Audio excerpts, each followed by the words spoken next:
Have you ever stopped to wonder what happens when the people at the very top make a mistake? I mean, not on purpose, but a genuine, honest-to-goodness error that has massive consequences for everyone else? Well, we're about to dive into this ancient text that lays out a fascinatingly detailed blueprint for that exact scenario. So this is really the central question we're tackling. And it feels incredibly modern, doesn't it?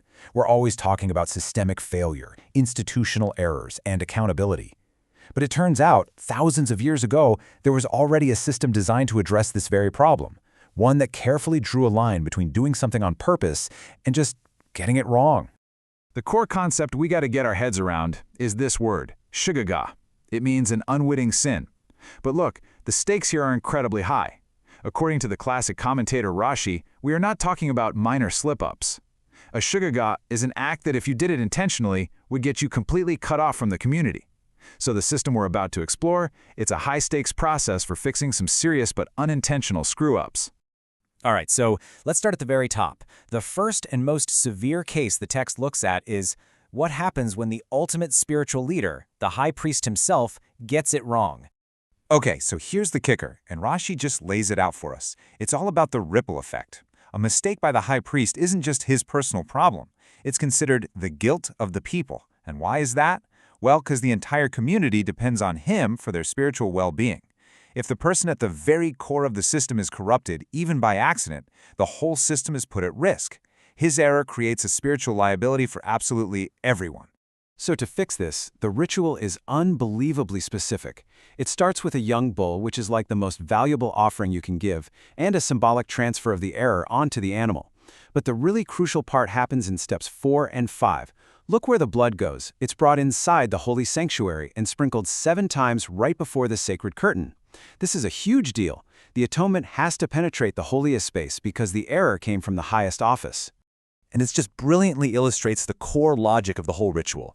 There's this super clear separation. The most sacred parts of the animal are offered on the altar, a direct offering, you know?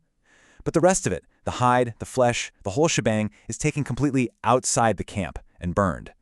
This isn't just throwing out the trash. It's a really powerful symbol of purification, of removing the error and all its consequences entirely from the community. Okay, now let's move on to our second case. What happens when it's not just one person, but the entire community that messes up, all based on a flawed ruling from its leadership? Now the text says the whole community of Israel, but Rashi clarifies this isn't about like mob rule. This is specifically talking about the Sanhedrin, the supreme court of its day. They issue a mistaken legal ruling, and then the entire nation follows it, sinning without even realizing they're doing anything wrong. We're talking about a systemic failure that starts at the highest judicial level. Rashi points out this really subtle but profound change in the text here.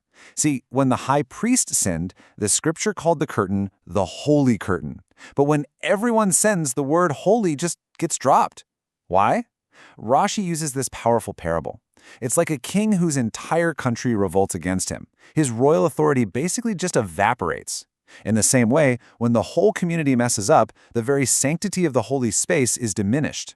The text itself actually reflects this spiritual damage. But then there's another fascinating little detail. The description of the ritual for the community's mistake, it's shorter than the one for the priest. And you got to ask why. Well, Rashi offers another beautiful parable. He says it's like a king who, out of affection for a dear friend, shortens the official record of his friend's mistake.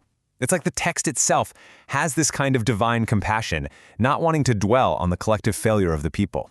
It's pretty amazing. All right, our third and final case study looks at a totally different kind of leader, the Nasi or chieftain. Think of a political or a tribal leader. And right away, we see a pretty significant shift in the ritual. So the first difference, as you can see right here, is the animal itself. For the high priest and the whole community, it was a bull. That's the top-tier offering. But for the chieftain, it's a male god. Now, it's still a significant sacrifice for sure, but it's a clear step down. It's signaling a different level of responsibility and impact. But this right here is the most critical distinction. Remember how the high priest's atonement required the blood to go inside the sanctuary? Well, for the chieftain, the blood only goes on the horns of the outer altar. The mistake of a political leader, while it's still serious, it doesn't penetrate that innermost sacred space. Its impact is contained, and so is the way you fix it. And Rashi gives this a surprisingly positive spin. He sees the word that opens this section, asher, and connects it to the word for happiness, ashrei. He basically says, Happy is the generation whose leader is so conscientious that he brings a sacrifice to atone for even an unintentional mistake. So far from this being a mark of failure, a leader's willingness to take responsibility for even their accidents is seen as a sign of a really healthy, well-led society. So, when we put all these pieces together, what does this ancient blueprint for atonement actually show us? What's the takeaways? Well, 4 key principles just jump right out. First, responsibility is directly proportional to your authority. The high priest's offering is the biggest because his role is the biggest. Second, the higher your position, the greater the ripple effect of your mistake. Third, these rituals weren't just about saying you're sorry. They were concrete actions designed to actually repair the social and spiritual fabric of the community. And finally, the very geography of the ritual, whether the atonement happens inside the holy space or outside, is a precise indicator of just how serious the mistake was. And all of this leaves us with a final, big thought. This ancient system was designed to handle unintentional, high-level systemic failures. It understood that even well-meaning leaders and institutions can make mistakes with huge consequences. So the question for us is, what does a meaningful ritual for acknowledging and repairing an unwitting systemic failure actually look like in our own time?